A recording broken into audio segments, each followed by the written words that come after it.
Okay. Uh, so, uh, uh, with the permission of all the respected faculty members of Presidency University, Kolkata, with the valuable presence of our speaker, I would like to initiate the sixth webinar session of GEOCHRON Chapter 2. Before I begin, let me reiterate a few things to be observed throughout the lecture. In order to maintain a smooth session, please keep your cameras and microphones turned off throughout the lecture to avoid any and all interference. Screen sharing is strictly prohibited. The session should not be recorded in any way. These rules are necessary to be followed in order to maintain the decorum of the lecture. We abide by these protocols. If we find that somebody does not abide by these protocols, we shall be compelled to remove participants. A very good morning and afternoon to everybody. I, Debaron, member of the Geological Institute, Presidency University, Kolkata, extend a warm welcome to all our participants and guests hailing from different time zones across the globe to today's lecture session of GEOCHRON Chapter 2 2020. I shall be your host for the day, and I take immense pleasure to announce that this is going to be the 10th webinar session of the whole GEOCHRON series and the 6th of the second installment of GEOCHRON. I would once again request everyone to please keep their cameras and microphones off throughout the session. A question-answer form has already been sent to all the participants via email and Telegram groups, along with the shared webinar link. In case you haven't found it in your inbox, kindly check your spam folder. If you're viewing us on YouTube, then don't forget to check the description box of the live feed to find the attached link for the Q&A form. Today, we are really fortunate to have with us Professor Michael J. Benton, who is Professor of Vertebrate Paleontology at the School of Earth Sciences, University of Bristol, speaking on the recovery of life from the greatest mass extinction of all time. Professor Benton has obtained his BSc in zoology from the University in 1978 and his PhD from University of Newcastle in 1980, studying the Triassic reptile Hyperodopteron. He has held research and teaching positions at Trinity College, Queen's University, and University of Bristol. He has held the head of Department of Earth Sciences and head of School of Biological Sciences in the past in University of Bristol. He has been the president of various paleontological associations. He is fascinated by the transformation of paleobiology from a speculative subject to testable science. He has orchestrated one of the greatest discoveries of 2010, how to determine the color of dinosaurs. He works with fossils and rocks to interpret ancient environments, especially around the end-Permian mass extinction.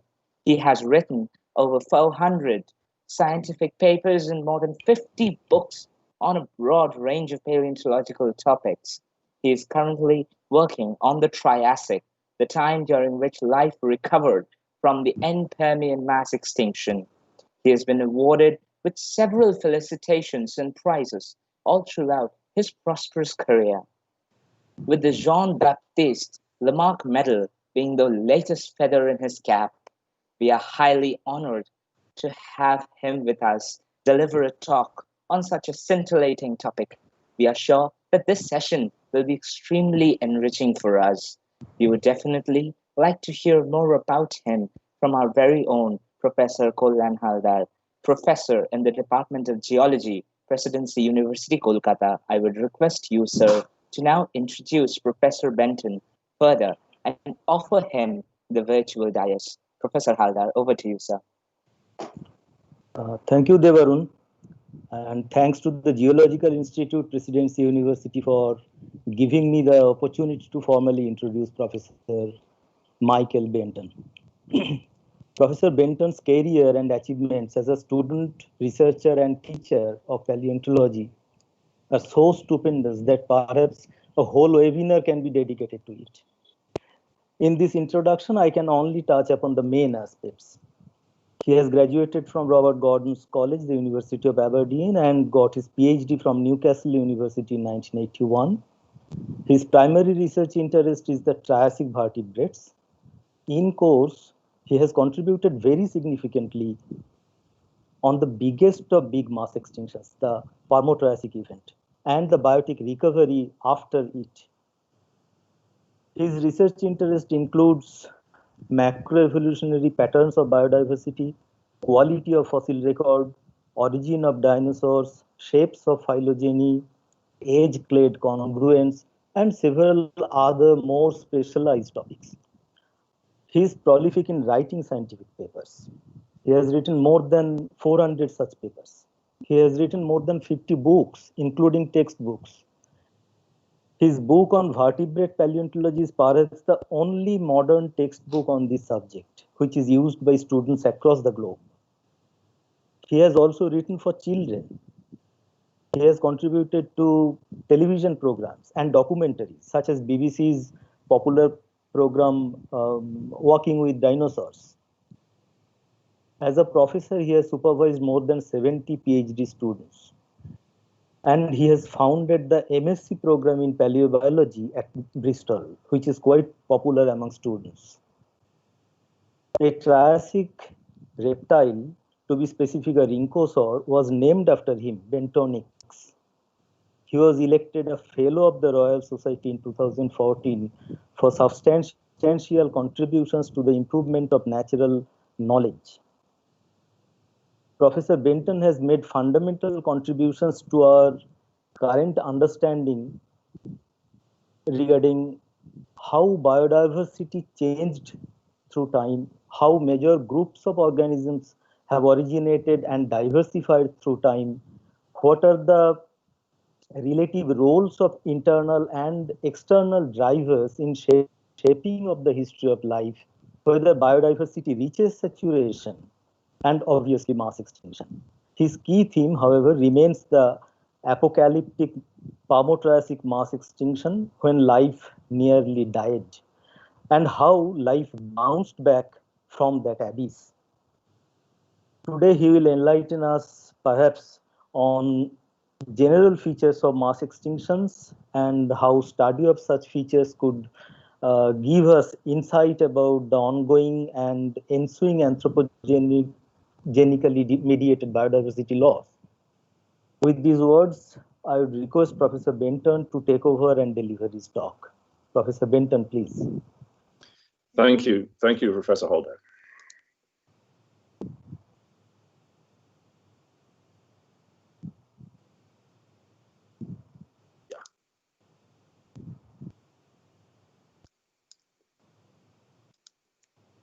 So thank you very much for the warm welcome, and this is the title of my talk.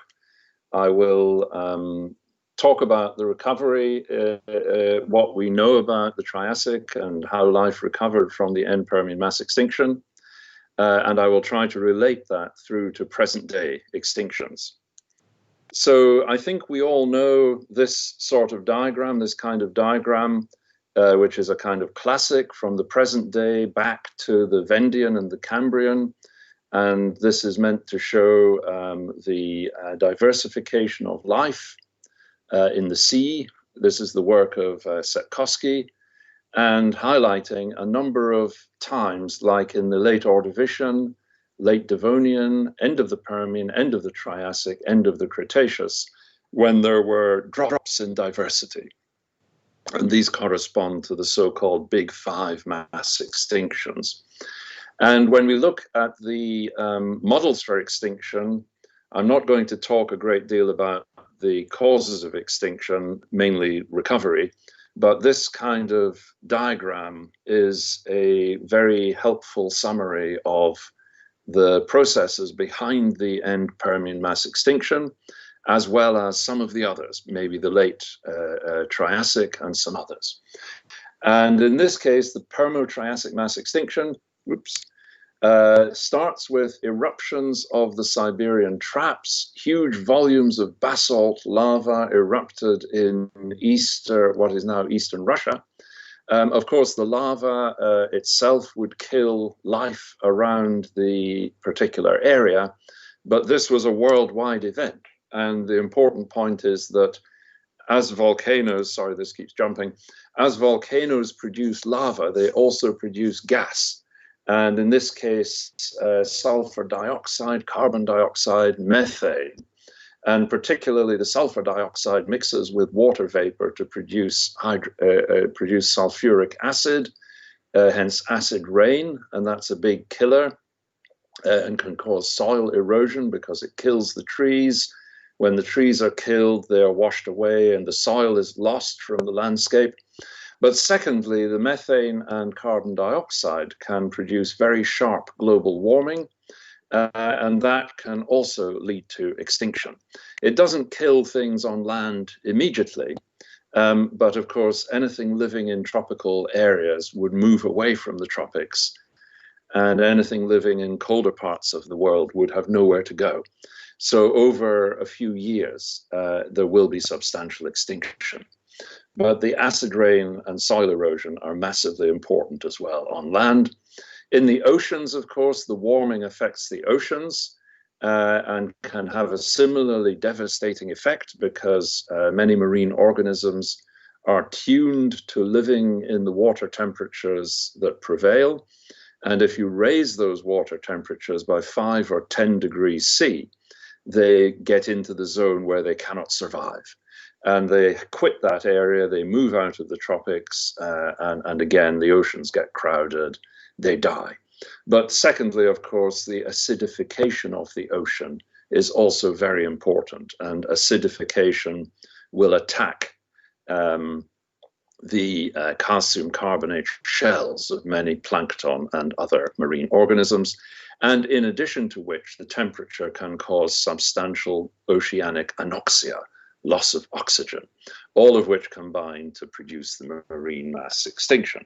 So there's a whole story there, of course. The research on the PTME killing models is continuing, and this model I show here is the kind of consensus view, and people have tried to find evidence of other killing models like impact of asteroids and stuff like that, but the evidence for those is quite weak. We can see the effects of the scale of the event, not only at the global scale, like in the work by Sepkoski, but also in local sections. So, for example, these two reconstructions are showing you what the seabed looked like before the event, shallow seabed, and then after. And within the section, this is from China, South China, this level of bioclastic limestone, full of completely made up from the shells and skeletons of the organisms living on the seabed, plus in many cases with burrows of creatures living below the seafloor and swimming organisms, and then maybe 2 or 3 centimeters higher, just at the beginning of the Triassic, is a gray mudstone with none of the bioclastic composition, very little evidence of burrowing, and a very low diversity fauna of maybe 4 or 5 species.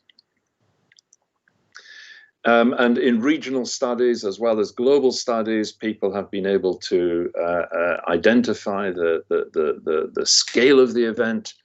And so all the evidence points to a loss of 90% or more of species. So it is the biggest mass extinction of all time. And whether you look at it in a global sense or regionally, locally, all the evidence is there. And so in detail, in China at least, it's been shown there were maybe 2 events, one in the latest Permian, another one in the earliest Triassic, and separated maybe by as little as 60,000 years. And the detail of this biostratigraphy is shown here. So here are 5 or 6 conodont zones included within the disaster interval. and something is going on in here. There is a kind of recovery. I should say that each of these vertical lines is a species, so there are more than 500 species shown here, many of them quite long-lived. But during the crisis interval from A to B, these species are what we sometimes call disaster species, because they appear to originate quickly and go extinct quickly. So lots of them are only lasting the duration of a single conodont zone, which, if this is only 60,000 years, this is really just a matter of 10 or 20,000 years. Now, when we come to the question of recovery, in the case of the end-Permian event, the Earth did not recover physically for a long time. So in trying to understand the recovery of life, we have to recall that in this case, at least, the Earth continued to suffer major shocks of climate and ocean chemistry. So here is the PT boundary, and this is the carbon isotope curve. This is a very important paper by Jonathan Payne from a number of years ago. And he put together the isotopic records from many different locations, hence the different colors of the points.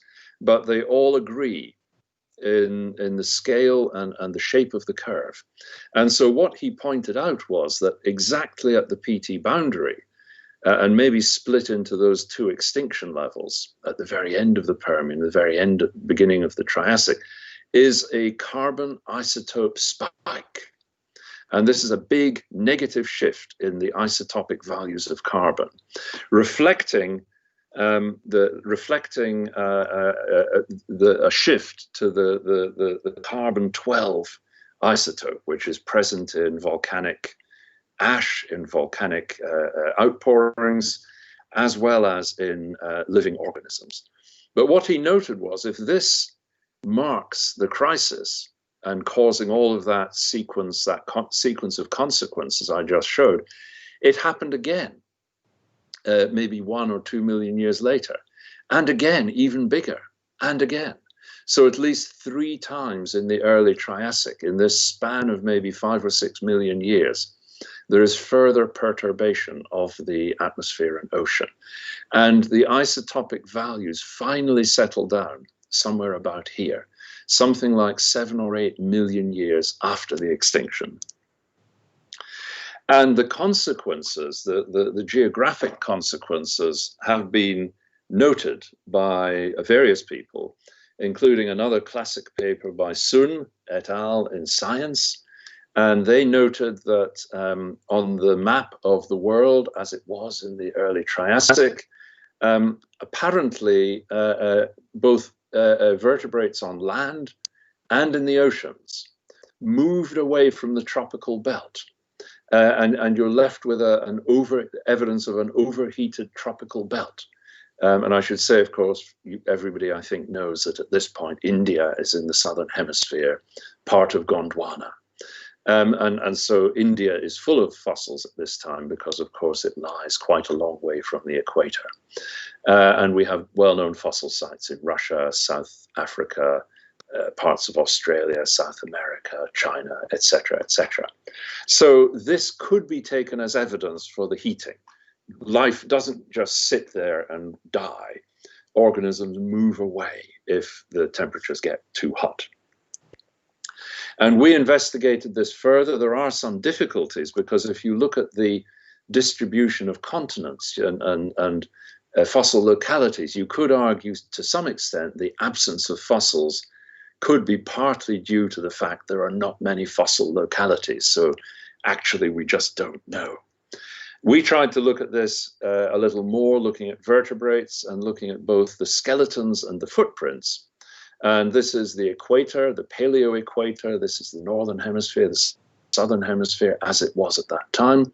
And we noted that partly the shape of the latitudinal gradients depends on the fossils that you find, because there is a mismatch between skeletons and footprints. So we have to be careful about the nature of the data. But nonetheless, if you compare the total ranges, at different points in time. And here's the paleo equator. If anything, there is a kind of dominance of discoveries in the southern hemisphere, probably reflecting Gondwana and the fact that there are rich fossil localities in much of Gondwana. But nonetheless, there are shifts in the position of the mean distribution of these vertebrates at different points. So there are certain geographic shifts happening.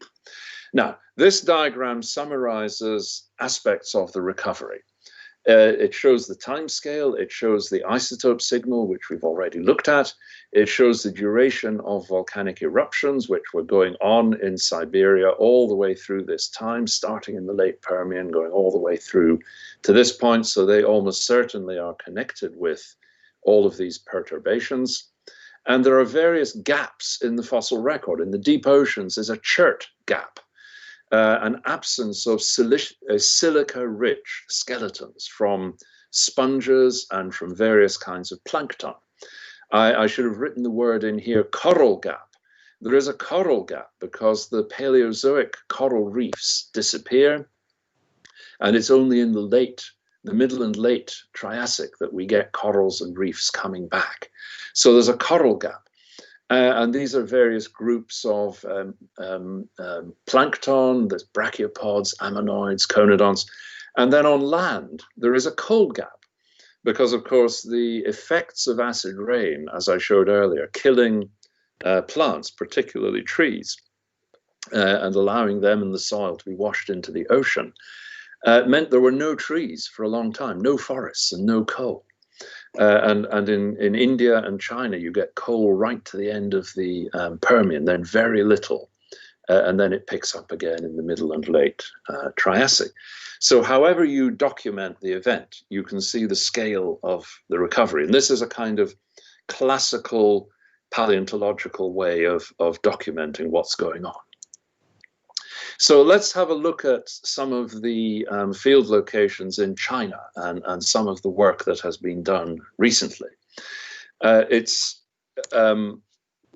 remarkable that in South China, this whole area from Yunnan province across to Shanghai and Nanjing, representing maybe 1,500 kilometers, even 2,000 kilometers, is an enormous basin of mainly marine deposits. And from Meishan, which is the type location in the world for the Permo-Triassic boundary, there is a sequence of rocks. There are many successions in different locations shown here, which span much of the Triassic, right up and into the late Triassic. And it's possible then to put together a very complete record over maybe 3 or 4 kilometers thick of rocks spanning this whole time interval. I'll just show you one locality to let you see what it looks like. This is a location called Loping in Yunnan, in the southwest of China. And when I met the guys who were working on this location in Beijing in 2009, I was in Beijing for the centenary of the birth of Darwin in 1809, the bicentenary. And I was told these guys have dug out half a hill and they have found 20,000 fossils. And indeed, they have dug out half a hill. And you can see here, they just cut right down and they've worked up bed by bed, removing slabs and documenting all the fossils at all these different levels. And the fossils are amazing. So this is a selection. They are from a shallow marine locality. This is middle Triassic. They include marine reptiles like ichthyosaurs, various fishes, heavy-scaled fishes, and some hunting fishes like Sorichthys here. They include sea urchins and limulids and various other marine creatures. These are hooks from belemnites, as well as some terrestrial fossils like this plant leaf, this millipede, this tooth from an early reptile, and another insect. And this is middle Triassic in age, about 242. So this is something like 10 million years after the extinction. Here's a wonderful reconstruction of the scene done by Brian Chu, who is an Australian who has worked in China, and he does these fantastic digital paintings of scenes underwater. And so we have modern style lobsters and many other modern style bivalves and gastropods, some modern style fishes, and also these extraordinary reptiles. This is not a turtle, it's a placodont. And ichthyosaurs, there's Sorichthys. And in China, there are a number of these marine locations, marine deposits that contain exceptionally preserved fossils. And here's Xingyi, which is Ladinian in age, later in the middle Triassic. Guanling, which is maybe the most famous, which was discovered many decades ago, and is famous for these abundant floating logs with crinoids. Sometimes these are maybe 5 to 7 meters in length, and they provide a whole kind of ecosystem with ammonites and fishes and some early turtles, and then ichthyosaurs and thalatosaurs, various giant marine reptiles. Now, we can look at the recovery in many different ways. Earlier, we saw a diagram that shows the kind of stratigraphic ranges of the fossils, and that highlights the coral gap and the coal gap and so on. You can also look at it in a kind of ecological way by putting together simple food webs. And as you go through these early stages of recovery, you can see that the food webs are getting more complex. Essentially, you are adding new groups to the top of the food web, new kinds of predators. So at the beginning of the Triassic, these kinds of animals survived from the Permian, and then they continued evolving, and you get new kinds of mollusks, new kinds of sharks and fishes, and lobsters and crabs. And then feeding upon them at the end of the early Triassic are the first marine reptiles, ichthyosaurs and sauropterygians. And then later, at the age of the Low Ping, you get large ichthyosaurs feeding on the small ichthyosaurs, which feed on the arthropods and belemnites, thalatosaurs and placodonts, a specialist group feeding on attached mollusks. There are other ways of looking at recovery. And many of them, the modern methods, the new methods, which I will describe briefly, rely upon having well-dated phylogenies. So what we're showing here is the evolution of fishes through the early and middle Triassic, based upon those locations in China.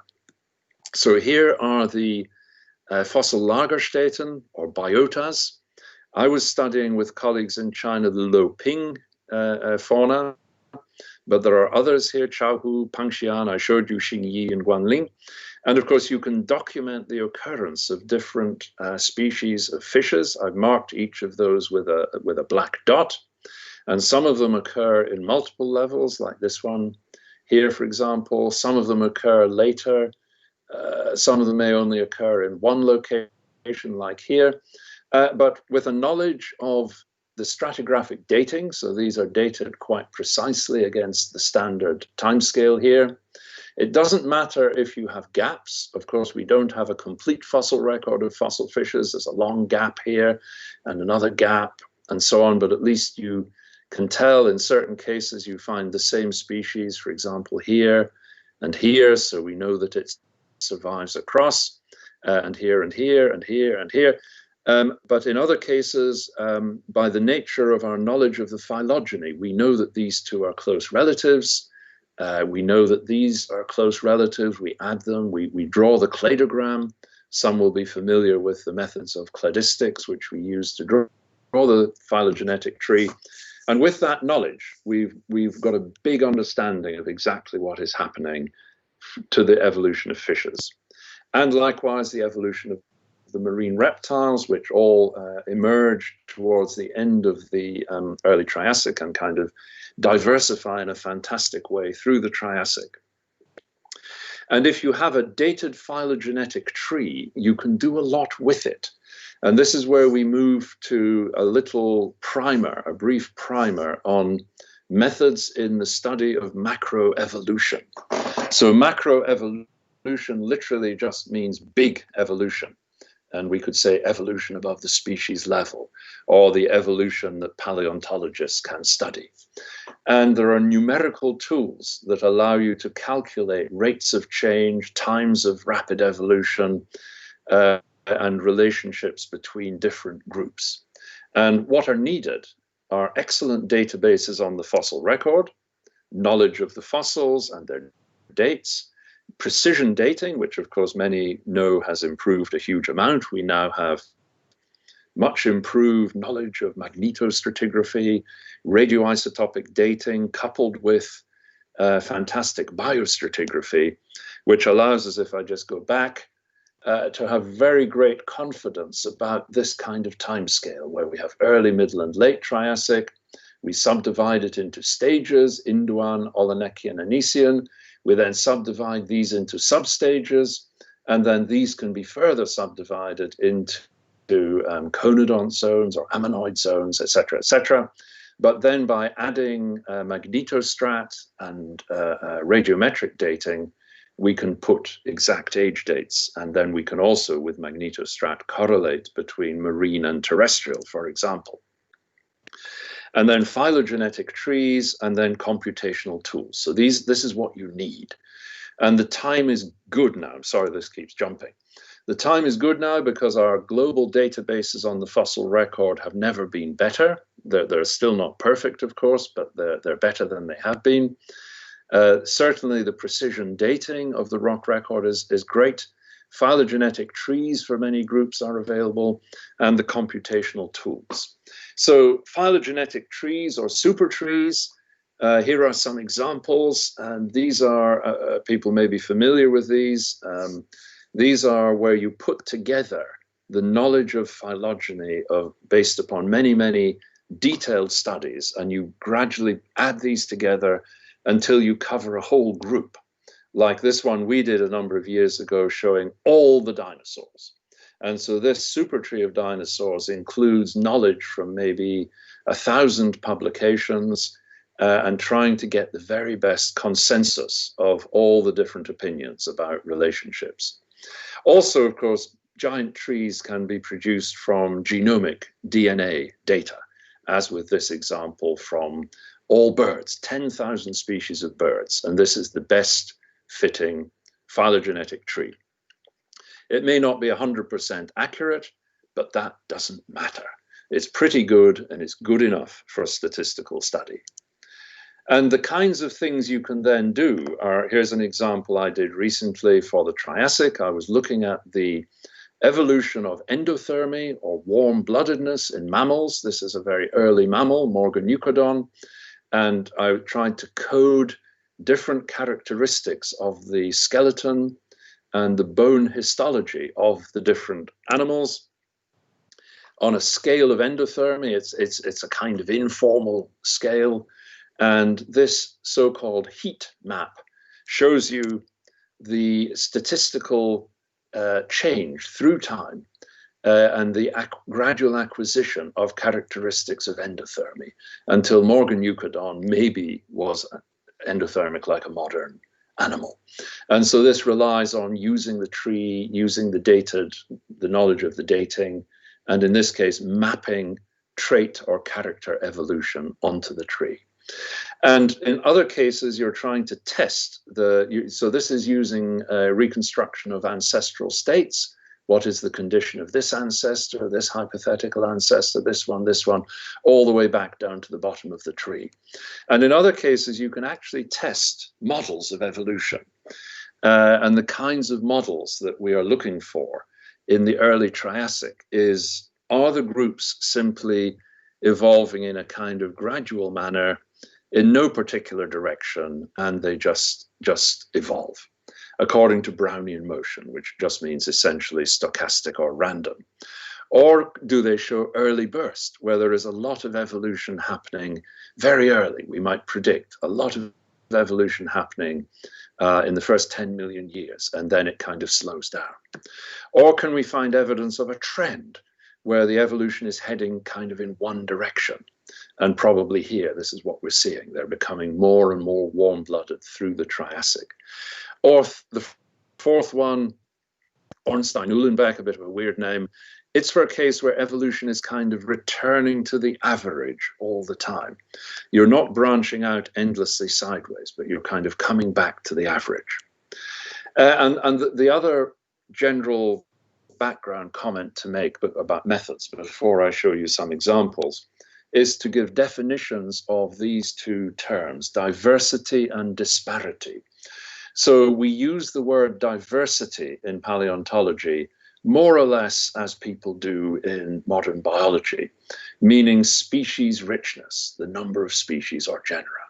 Whereas we use the word disparity for the range of morphology. And the range of morphology can be measured by continuous measures, for example, in terms of the formulae for the shapes of these gastropods, or landmark measurements, or they can be discrete characters, like as I did with the endothermy measure, where I was trying to measure actual characters of endothermy. So here's a couple of studies where we're using some of these concepts. Many will be familiar maybe with Lystrosaurus. This is a very famous fossil reptile from the earliest Triassic. Here it is. It's about 1.5 meters in length. And it seemed to have survived the PT mass extinction. And it is present everywhere. It's found in South Africa, Antarctica, South America, India, China, Russia. And so is a kind of marker of the earliest Triassic. But what was going on? Is this just a lucky survivor, or was it a super beast, or what was happening? And to the larger group as well. Because Lystrosaurus is an example of a dicynodont. And these were herbivorous reptiles that lived in the late Permian. They were very important at times in the late Permian, here very diverse. And then they diminish in diversity, nearly go extinct at the PT boundary. And we can call this a kind of evolutionary bottleneck, because they survive through the lower Triassic at quite low diversity, 2 or 3 genera. And then they kind of recover and become very diverse again, and then eventually die out towards the end of the Triassic. So our question was, this is what's happening with diversity, but what is happening with disparity at the same time? So the data that we have available includes the range data of all the species of dicynodonts from around the world. Here are the divisions of the late Permian and the Triassic, and each of these vertical lines is a genus. We have phylogenetic trees, for example, this one by a Russian colleague, Mikhail Surkov, from a number of years ago, where we were looking at the double diversification of this group. Here is the time of the bottleneck. Here is the extinction event, the survivors, Lystrosaurus, Myosaurus. And then we know from the shape of the cladogram that actually neither of these is the ancestor of the middle Triassic forms, but in fact, some hypothetical ones that we don't have fossils for. And then they diversify. And we might predict that the range of morphology and adaptation would be very great in the late Permian, but might be much reduced because, of course, this whole middle Triassic diversification comes from a limited number of ancestral forms, and all of these others have gone extinct. And indeed, that's what we find. So this is a morphospace. This is a principal coordinates analysis plot. And what we're looking at is an analysis, a multivariate statistical analysis that looks at the variation in dozens, or in this case, even hundreds of different characters, tries to find major axes that describe that range of variation and plots them in such a way that we can kind of understand this morphospace in geometric terms. And so what we can say is this area is occupied by the Permian forms, this area by the Triassic forms. There's a bit of overlap, but largely they are distinct. So that tells us one thing, that probably the Triassic forms, although they may look similar in many ways, and they are related, of course, are perhaps adapted to different feeding modes, different locomotion. More importantly is to look at the size of the morphospace. So in the Permian, they occupy quite a large area. In the Triassic, quite a bit less. And if we notice this one here, this is actually Myosaurus, which is, it just survives. So this is what we could call a survivor or a holdover, but it gives no, it's not in any way connected with this later diversification. So if you exclude that, then the middle Triassic forms occupy simply this space here. And so that's about 1/5 or 1/6. So our hypothesis is probably confirmed that there is a bottleneck from Permian to Triassic, and the range of diversity has massively reduced. We can look at the evolution of groups in a slightly different way. This is trying to look at the models of evolution. And so in a study here by Tsukias in 2012, he and colleagues were looking at the evolution of two main groups of tetrapods from Permian through the Triassic. The time scale should be, this is pretty much the whole of the Triassic, 50 million years. Here's the boundary. And through the Triassic, the archosaurs get bigger.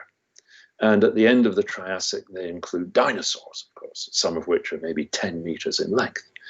And at the same time, all the way through the Triassic, and this is the mean value, the therapsids get smaller and smaller, and they end the Triassic with mammals, which of course at that time are very small. And the test they were doing was to find out whether these two processes were somehow influencing each other, and whether somehow the archosaurs were competing with the therapsids, and that there was a trend to larger size and to smaller size. But in fact, Tsukias and colleagues found there was no evidence for a large-scale trend.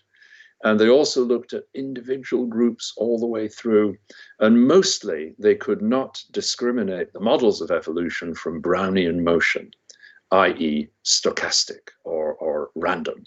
And so this is actually a test of Cope's rule. Some people may have heard of that.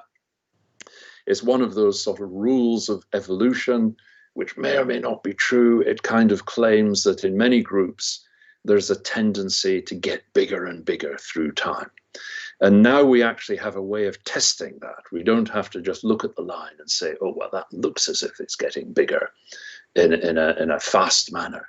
In other words, this could all just be being achieved over 50 million years by more or less random evolution, smaller, larger, eventually they're kind of, on average, larger. The Age of Dinosaurs. This is from some terrible computer game. This is why the recovery attracts some attention. I mean, of course, it has many facets, but one aspect is that part of this is that dinosaurs seem to have originated at this time.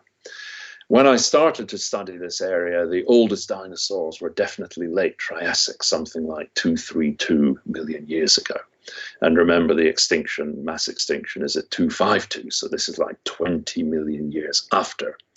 But then people started finding apparently dinosaur trackways right down here in the early and early middle Triassic.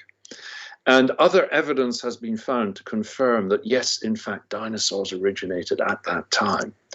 And so we have a big shift in the nature of faunas happening through the whole Triassic, mediated, first of all, by this mass extinction here. Ignore these figures, they're from older dating schemes. And also perhaps kicked further by a second extinction event, sometimes called the Carnian pluvial episode, at about 232. And Sepkoski had already noted this big shift in ecological terms from typical Paleozoic marine organisms shown here to the modern fauna originating right down here in the Triassic, particularly by the late Triassic, when we find modern type corals and coral reefs in the oceans and dinoflagellates amongst the plankton. And on land, the dinosaurs, but also modern groups like mammals and turtles and lizards and crocodiles.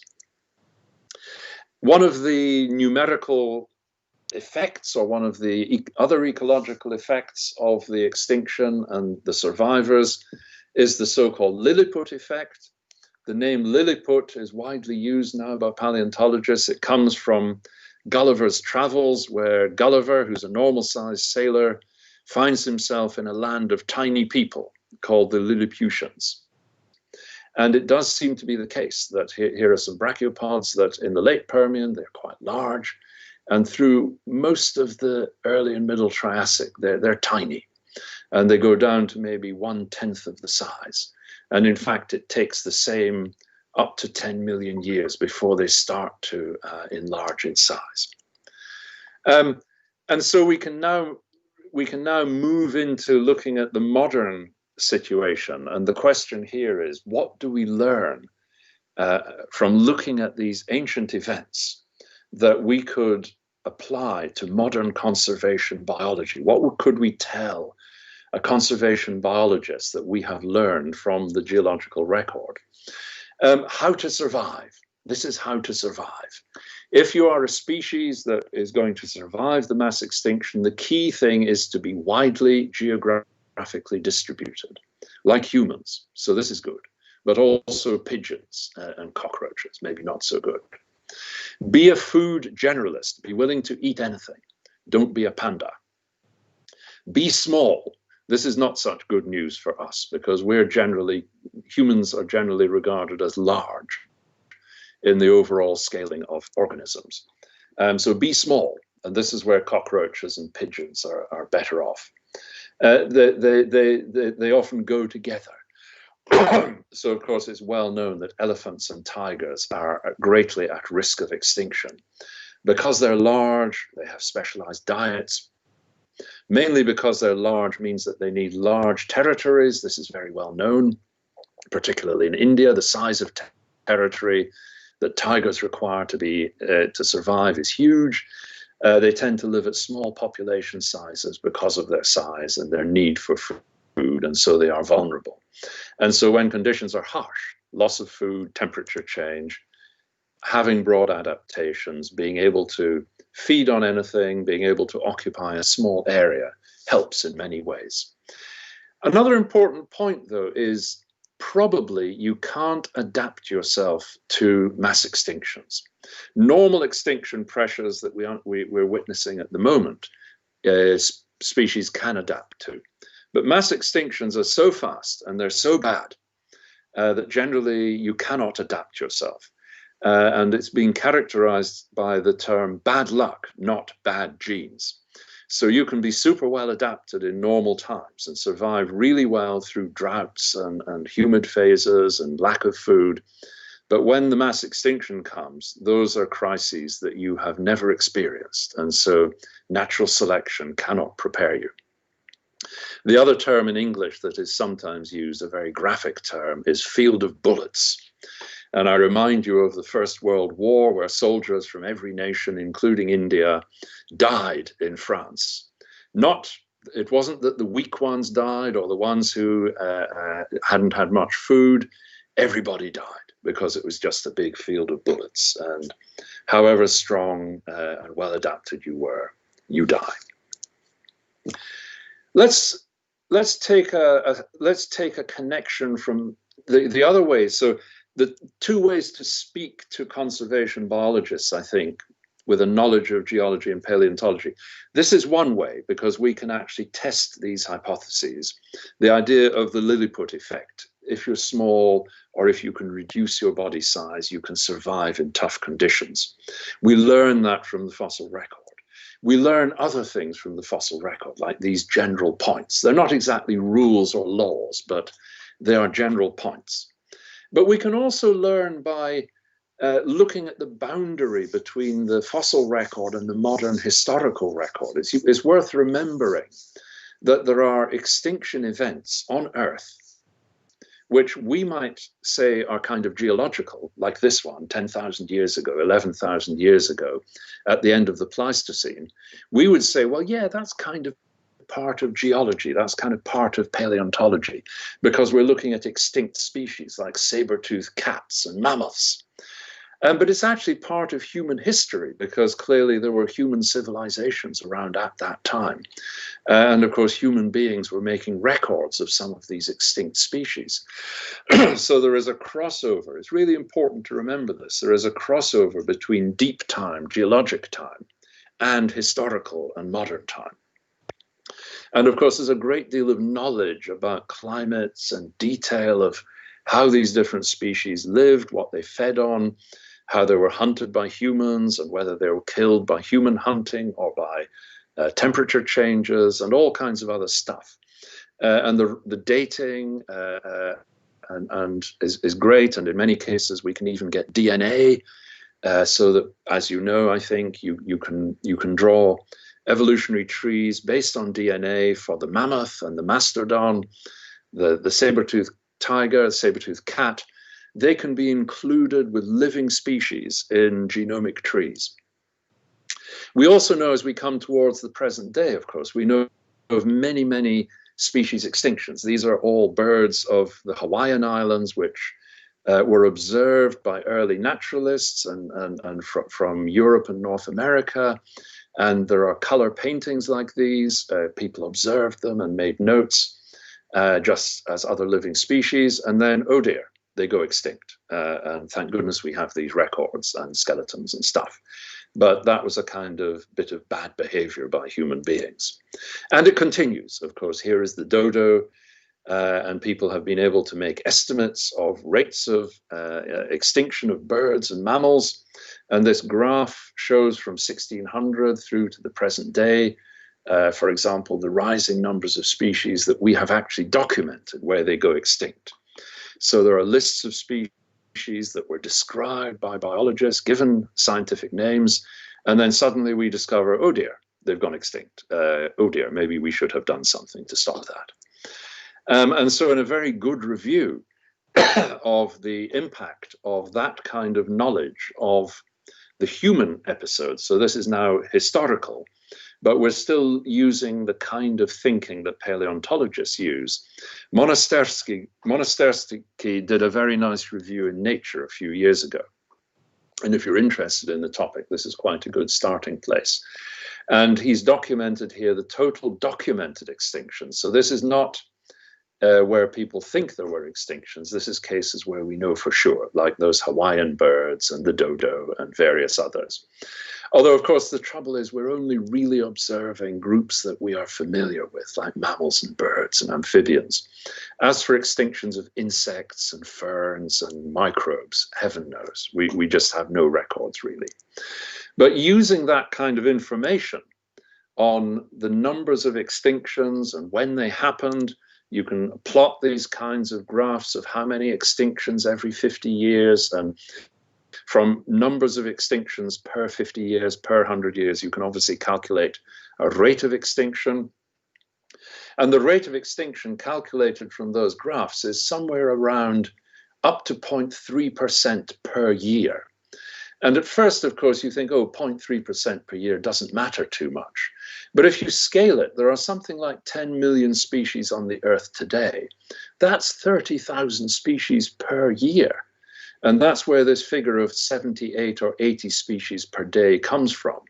So 0.3% doesn't sound like much, but if it's true, it scales very quickly to 80 species per day. You think, oh my God. And somehow this would mean the total extinction of life, maybe because it's a diminishing rate. It's not 300 years, but it would be more than that. But nonetheless, it's within several hundred years. That's a kind of extreme calculation which people have used, but I think maybe is exaggerated for a number of reasons. Because, of course, well, it scales to something absolutely huge in terms of per million years. But, of course, it's based upon our knowledge of extinction of generally island species of birds and things like that, which are at the specialized end of the spectrum. They may have specialized diets. They may only live on one island. There may be a population of only 500. So they are what would be called vulnerable. And if you then rescale the calculation to take account of less vulnerable species, then maybe that rate of 0.3%, 80 species per day, would be seen as a kind of overestimate. But of course we can, and Monastersky speaks about that. And he gives another calculation that gives something like 0.38 species per week, or something like 20 extinctions per year. Although that, yeah, I should say, no, that's the lower estimate, and that's based on the total number of species. 20 million, each species lasts for about 1 year. We expect then about 20 extinctions per year as the natural rate of extinction. So we can contrast between a maximum scary level of 30,000 species per year versus an expected rate of 20 species per year. And in reality, it will be somewhere between, but I won't care to speculate where it is. Somewhere between 20, which is the okay background rate with no human intervention, to some extreme of 30,000 per year, and reality may be somewhere in between. So I've spoken enough. I need to stop. And my conclusions are that, of course, we know as paleontologists, as geologists, there have been many extinction events through the history of life. Of course, life has always recovered, of course, because we wouldn't be here if that were not the case. But this is probably not a reason for complacency, because if there is an extinction in the future, human beings may not be part of the recovery. And so we could be happy for the cockroaches, which probably will survive, but not so happy for Homo sapiens, because we probably would not be there to enjoy the recovery. So extinction is normal, but of course the current rate is massive. But I've given you a slight warning there. Oops. I've given you a slight warning there that, of course, some of the calculations that people have done are scarily high and maybe too high. And we have to think about where the rate of extinction falls between the natural loss of 20 species per year and the extreme loss estimate of 30,000. And somewhere in between is where we are at the moment. And, of course, all of the discussion about how to protect species and stop dumping plastic in the oceans. And all of these good things we have to seriously pay attention to. So I think I will stop there, and thank you very much for your attention. And I'll see if I can, let's see if I can return. Here we are. That's it.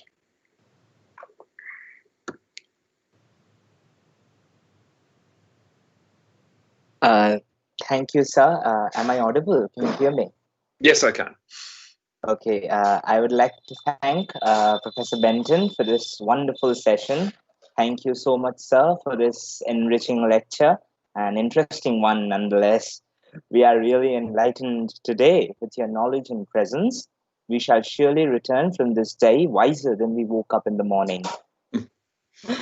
Actually, today we had some thunderstorms here in Kolkata, so like the internet issues are a bit on the edge. So like most of the people have been viewing us on YouTube. So we have got a lot of questions. We have received several questions from our audience, and we are in the process of getting them compiled.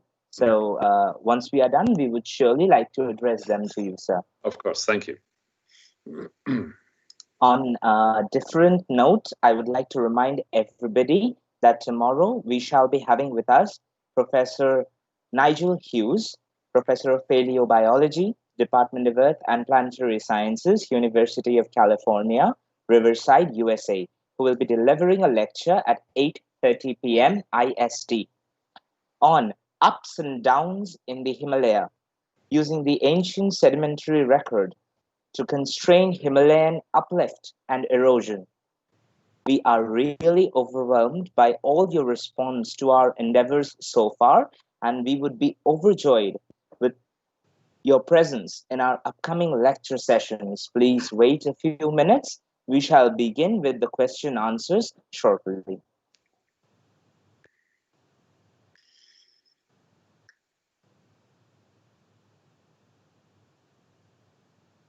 Okay, now that we have received the questions, we are going to start the question answer session. Owing to the vast multitude of questions we have received, we won't be able to accommodate all. However, we shall try to take as many as possible to the speaker within the stipulated time. We are now ready to discuss a few questions that we have received.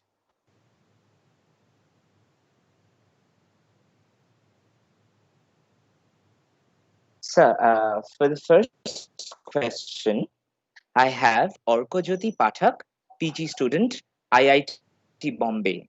He asks, what are the genetic effects of the biggest mass extinction events onto the polar and very deep water niches? Oh, so I think the question is about genetic effects of the biggest extinctions on deep water settings.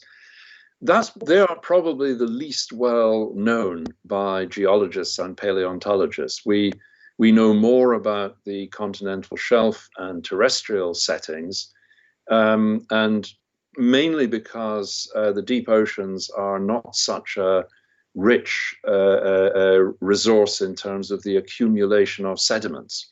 So there's very little I can say, I'm afraid. And also, as many geologists know, the deep oceans, particularly the Atlantic, Pacific, and Indian Oceans, they're not stable. They are constantly moving, and much of the seafloor is volcanic as the ocean ridges pump out basalt lava. And so in many cases, we are entirely ignorant of the deep ocean conditions. In other cases, we have knowledge only of the plankton that fall into the deep ocean. So we're only looking at the surface water fossils. So there's very little I can say. But one of the intriguing observations on life of the deepest oceans is that there are, as many people know, highly specialized animals that live around black smokers in the deep ocean associated with the rifting zones, which can live on sulfur in highly sulfur-rich conditions. And the history of these kinds of very specialized organisms can be traced. And somehow they seem to be able to get around in the deep ocean from one rift system to another. But I can't really say much more, I'm afraid, because knowledge is very poor. Thank you, sir, for answering that question. Let's move on to the next one. I have Saurabh Pal, a professional employee of Geological Survey of India. He asks, is continental flood basalt capable of causing mass extinction? What is your view upon the Deccan volcanism and KPG mass extinction event? That's a great question, and thank you for asking. Yes, for many years, there have been a to and fro discussion about the causes of the end Cretaceous mass extinction, which happened 66 million years ago. And it is the most famous because it killed the dinosaurs. And I think it is very well known that the Deccan traps, great thicknesses of basalt covering much of the northwest of India, were erupting at that time. They began to erupt before the end of the Cretaceous, and they peaked. There were peak eruptions, high levels of eruption close to the end of the Cretaceous, and then they continued to erupt afterwards. And I know going through the stack of basalt lavas, you can find paleosols at different levels where the eruptions had ceased. And you can find paleosols containing fossils, dinosaurs and other creatures that were living on land, wandering about on top of the stack of cold basalt. And you find dinosaurs up to a certain level, and then, of course, no more. And the other hypothesized cause of extinction is the impact of the asteroid in the Caribbean on Mexico, and production of gas and blacking of the sun and freezing conditions, etc., etc. There was a recent study early this year which claimed to settle the question once and for all. And in that study, they applied, this is the lead author is Hull. So this is Hull et al. 2020 in Science Advances. I think it's an open access paper, so everybody can read it. And in that paper, they applied high quality radioisotopic dating. And they showed that the Deccan traps did not cause the extinction because the peak of eruption happened, I think, 100 or 200,000 years before the extinction event. So there we are. And you should be proud of that, because then the Deccan traps did not kill the dinosaurs. So India retains a reputation as a peaceful nation. Definitely. Thank you, sir, for answering this question. For the next question, I have Arunaditya Das, PG student, IIT Roorkee, India. The soft-bodied Ediacaran fauna existed before the Cambrian. So why don't we consider the Proterozoic-Cambrian boundary as another great mass extinction? What could be the possible reasons for them to become extinct? And did their extinction somehow influence the Cambrian explosion? Can they be progenote of the multicellular organisms? Wow, that's a great question. And so it's well known that there was a variety of complex animals, often called the Ediacaran faunas, and they are from the Neoproterozoic at the end of the Precambrian. And you're absolutely right, of course, they went extinct in stages. There are different Ediacaran faunas. Yes, I think many people have said we should regard this as the first of 6 mass extinctions, and meaning that the present day extinction is not the 6th, but the 7th. I guess people have been a little bit cautious at the moment, or up to now, because they get, I guess, the dating of the extinction event is a little uncertain. But I think the further comments are absolutely right, that these Ediacaran organisms disappeared. They are very different from the modern type animal groups that appeared in the Cambrian. And I don't know the reasons for extinction. Some would relate it to the snowball Earth and freezing conditions at different phases in the Neoproterozoic. Others would relate it to major changes in ocean chemistry, which enabled or drove the rise of skeletons in the typical Cambrian groups. And there are still debates about whether we can allocate some of the Ediacaran organisms to modern clades like Annelida and Arthropoda. And others would say you cannot do that at all. They're totally separate. So I think this is a great area of research at the moment, and I'm certainly not qualified to give the final conclusion on that. Thank you, sir. For the next question, I have Pranil Basu, PG student, University of Calcutta. Sir, can you comment on the disparity of crocodilians after the PT extinction? Crocodilians. So crocodilians did not exist in the Permian. The ancestors of modern crocodilians arose in the Triassic. And we can certainly track the evolution of crocodilians from that time through to the present day. And they show a very interesting history, because we think of modern crocodilians as very similar. There are about 23 or 24 species. They all look very similar. They feed in the same way. They occur mainly in tropical zones. Whereas in the Mesozoic, there were all kinds of other crocodilians. There were much more marine forms which could dive deep and had adaptations to surviving with low oxygen.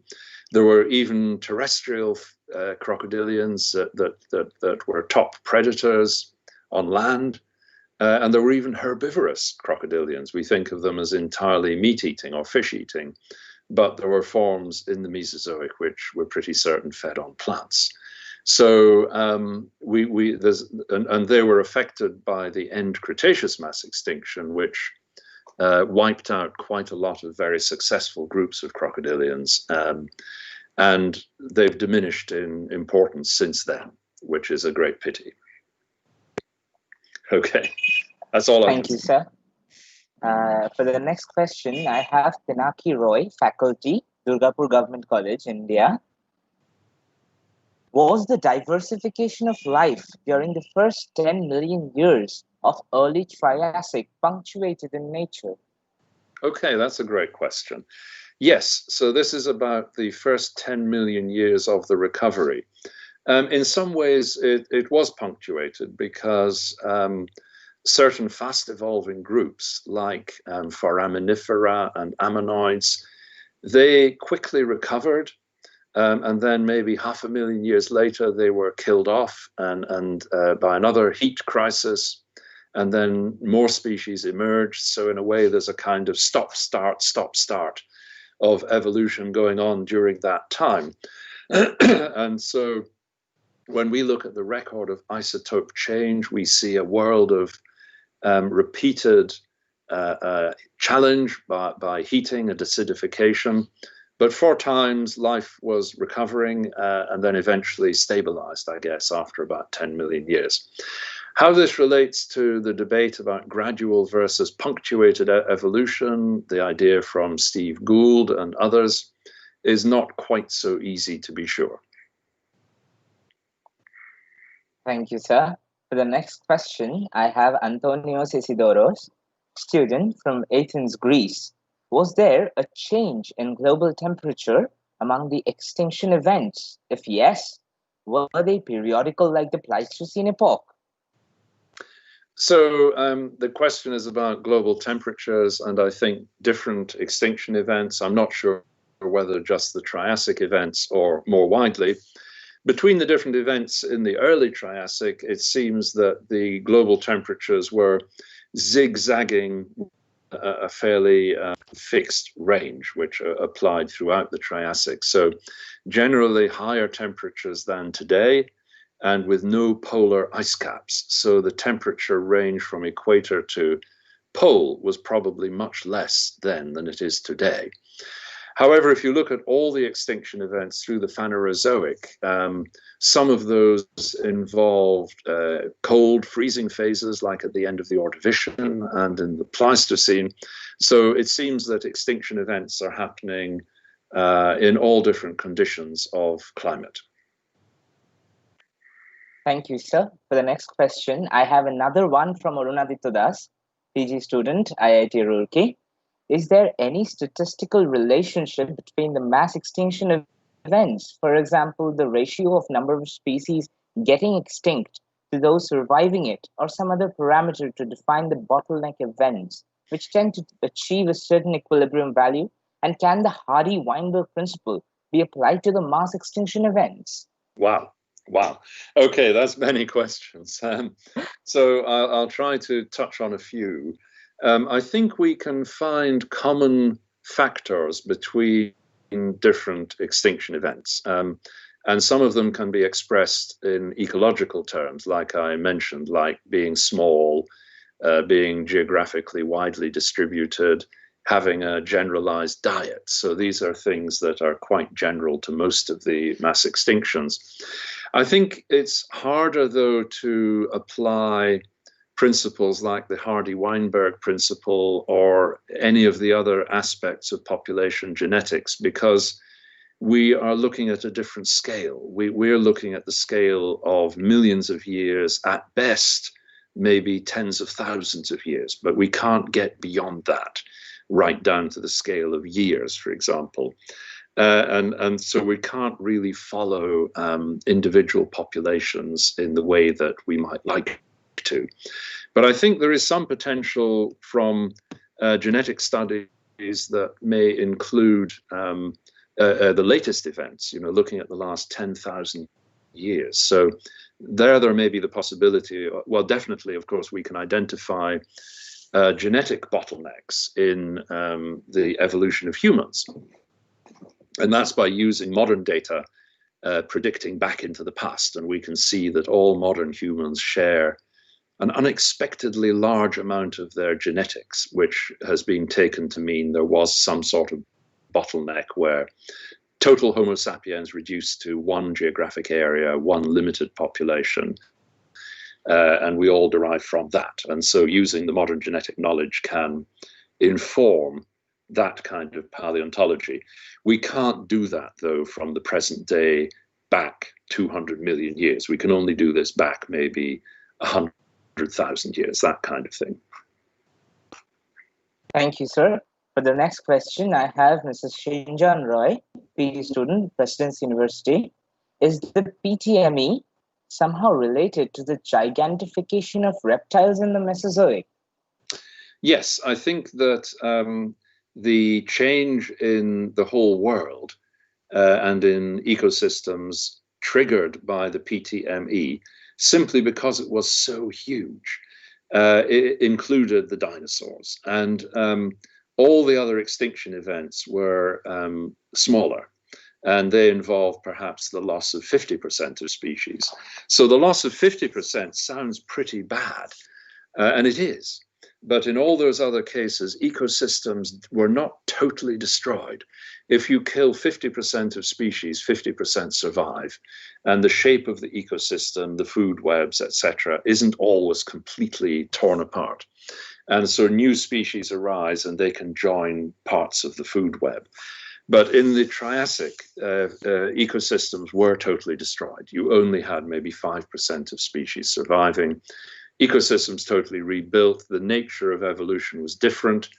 And I think the opportunity for dinosaurs to take over was really triggered by that.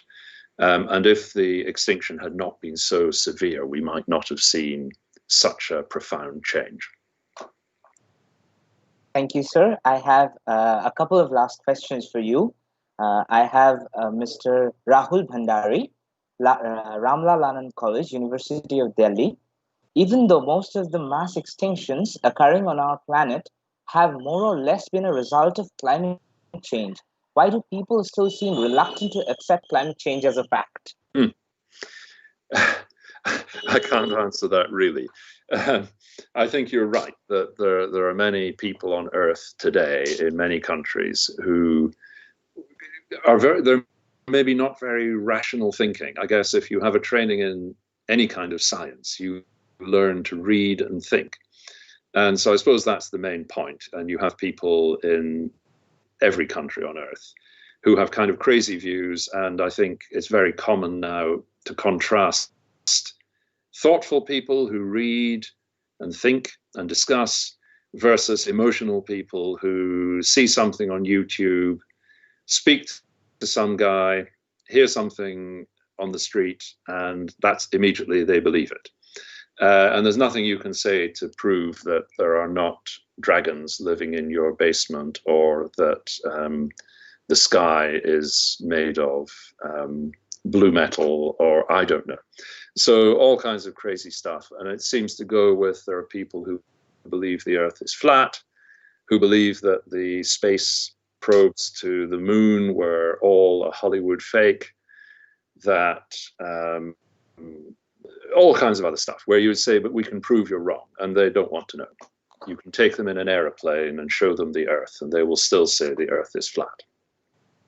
Yes, so it's a matter of perspective, as you say. I'm afraid so, and climate change is less tangible than the shape of the Earth, and so many people cannot understand the difference between weather and climate, and they say, hey, it's raining today, so there's no climate change. And you say, nah, you know, it's all scale. I have another question from Dr. Shumanta Mullik.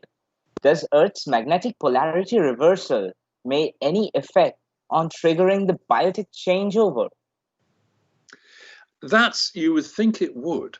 And I just don't know.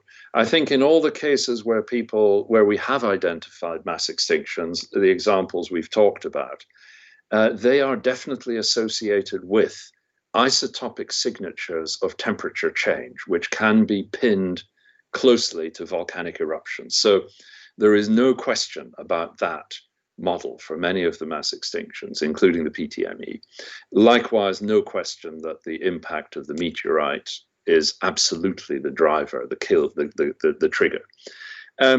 Nonetheless, we know that the Earth can change magnetization. I think people believe we are going through a weakening of the magnetic field at the moment, and at some point within human lifetimes there may be a reversal.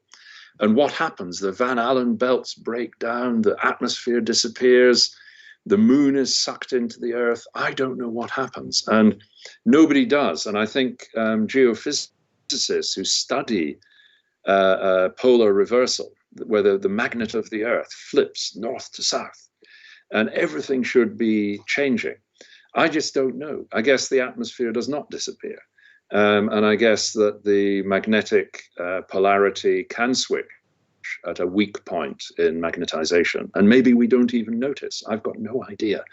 But I think that because now we know that the north-south magnetization of the Earth has flipped hundreds of times within the last 500 million years, we have to say, in general, or maybe always, it does not cause extinction.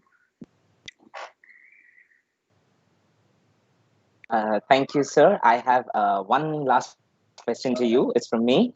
Like, how valid do you think is the current classification of dinosaurs? Ha! Fantastic. So, yes, there are many questions about the classification of dinosaurs. At one level, people are naming one new species of dinosaur nearly every week.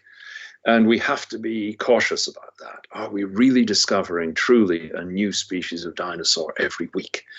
At the other end of the scale, I think you are referring to the overall deep classification of main groups of dinosaurs.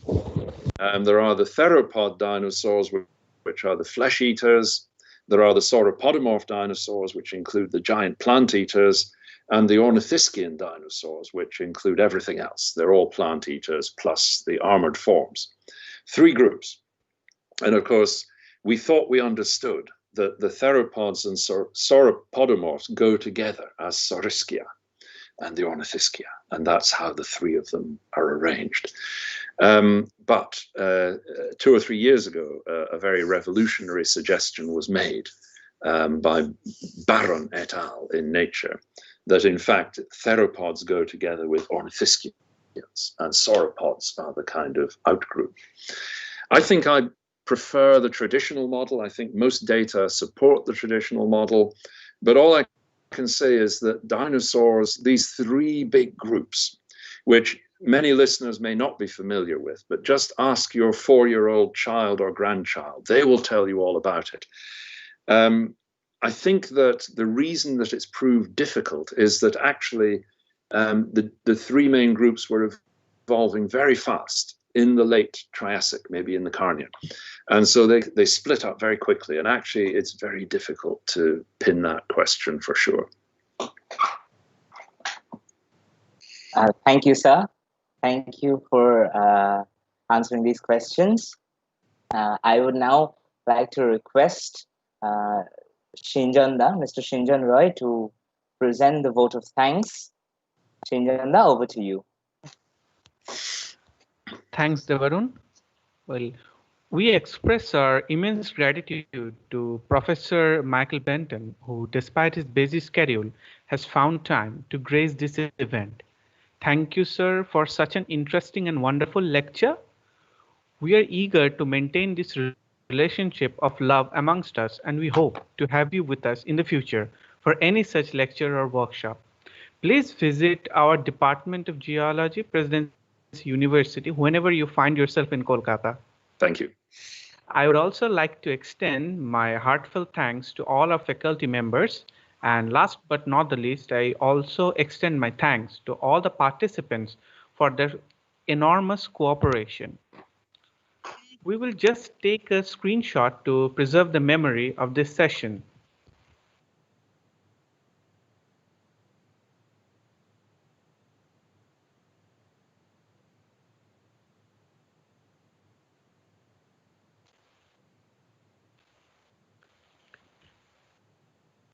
Okay, I hope that does it. I think we are done for the day.